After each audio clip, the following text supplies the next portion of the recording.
This is a story about how a mother saved our lives. It was Halloween. We were all hyped and were looking for scary encounters. My friend's mother didn't agree with it. She wanted to stop all of us from going out given there was a serial killer on the loose.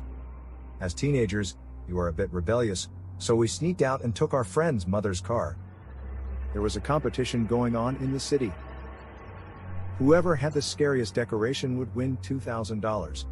We went from door to door looking at the decor and trashing the houses with tissue rolls and dried up leaves as we went on. We thought it was funny, but there was one house that was so creepy that we were all a little scared.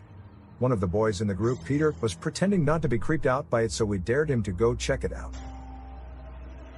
He sat there for a moment.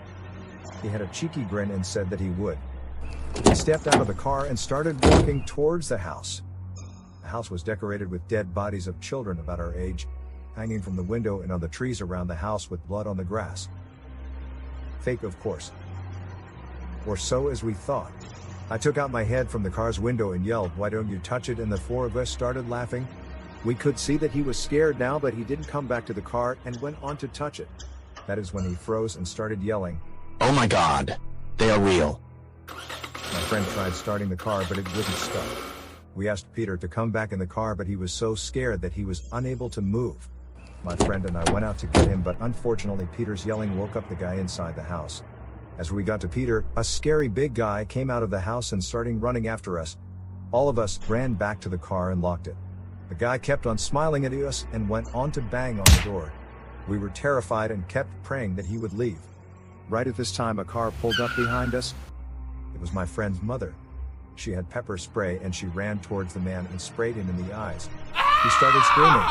She kept on doing it until his face was all red. We all got out of the car and started kicking him. The man was hurt and now couldn't move. My friend's mother called the police and they got there in 5 minutes. We were safe. All of our parents gathered at my friend's house. We asked my friend's mom that how she found us.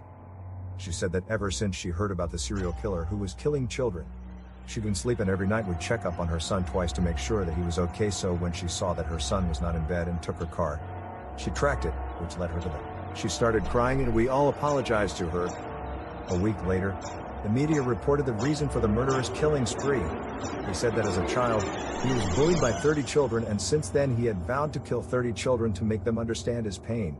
He had already achieved his target and was ready to be caught. That is why he displayed all the bodies, but when he saw a group of children outside his house, his urge to kill kicked in and he wanted to set a higher record. The man's trial is still ongoing, and so our families are provided with protection. It is a difficult time and all of us are having nightmares. We haven't crossed that street and always travel together in groups.